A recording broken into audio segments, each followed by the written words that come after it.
In this nugget, I'd like to demonstrate and walk you through how easy and simple it is to deploy a virtualized NetScaler, in this case a VPX, in a VMware environment, where we might, for a lab environment, deploy it as part of VMware Workstation, and in a production environment, deploy it as part of vSphere.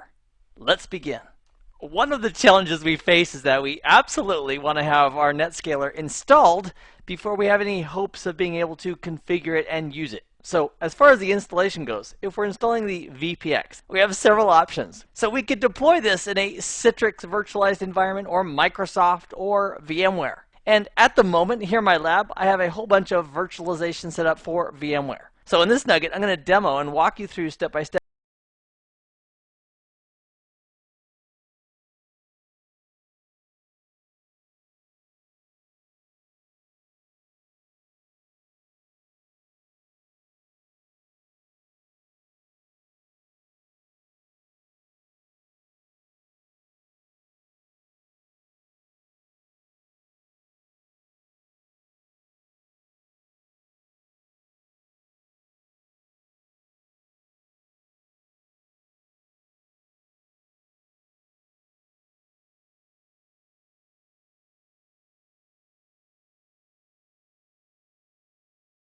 Simply make those modifications to the virtual machine before we turned it on. Now I'm currently using VMware Workstation version 10, and that's because that's the one I have a license for. And the operations would be very similar if you're running version 9 or version 11. And that is, we'd go to File, and we'd say Open. And what we are going to open is the OVF that we got from Citrix. So we'll click on Open.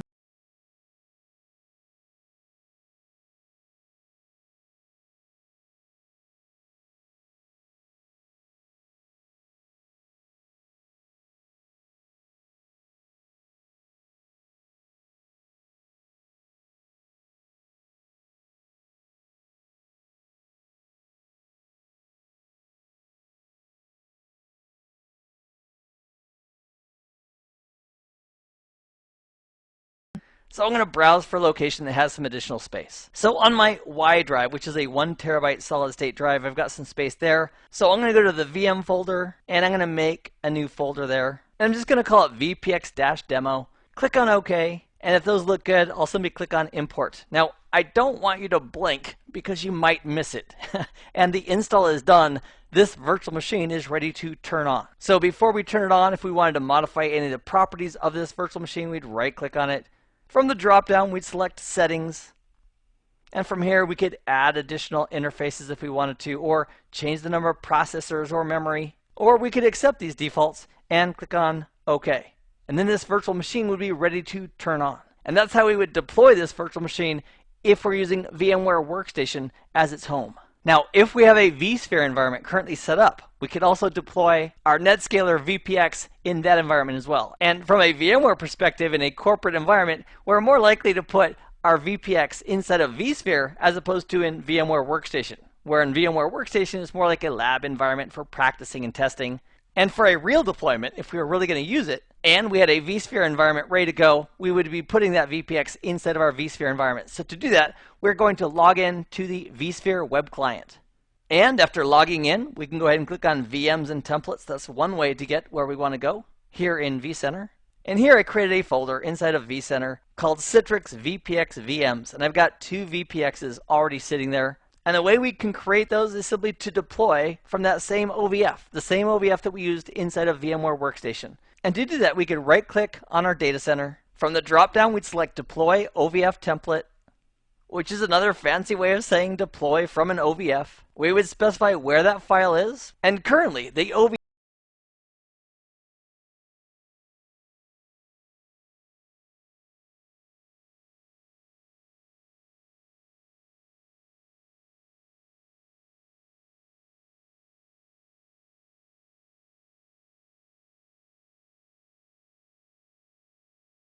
we'd go ahead and give it a name. Let's call this VPX demo.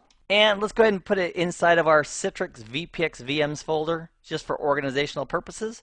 So we'll select that and click on Next. Then it's asking us for the computing resource that's going to run this VM. And I'm going to tell it that I want this cluster and its associated ESXi hosts in that cluster to be the computing power.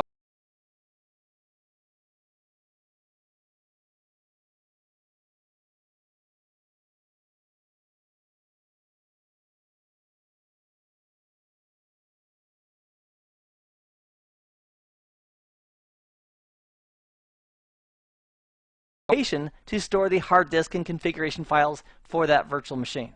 And that iSCSI data store is available to all of the ESXi hosts in the cluster.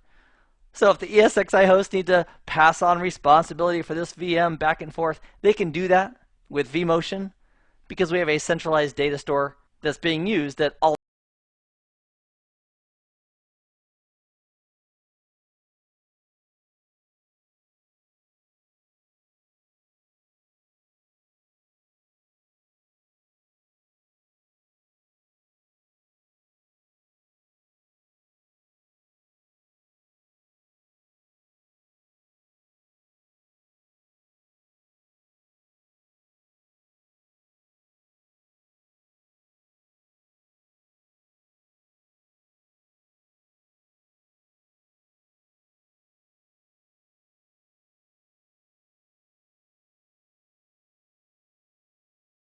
In our case of VPX, in a VMware environment. We demonstrated VMware Workstation for like a lab environment, as well as vSphere, which could be used in a production environment.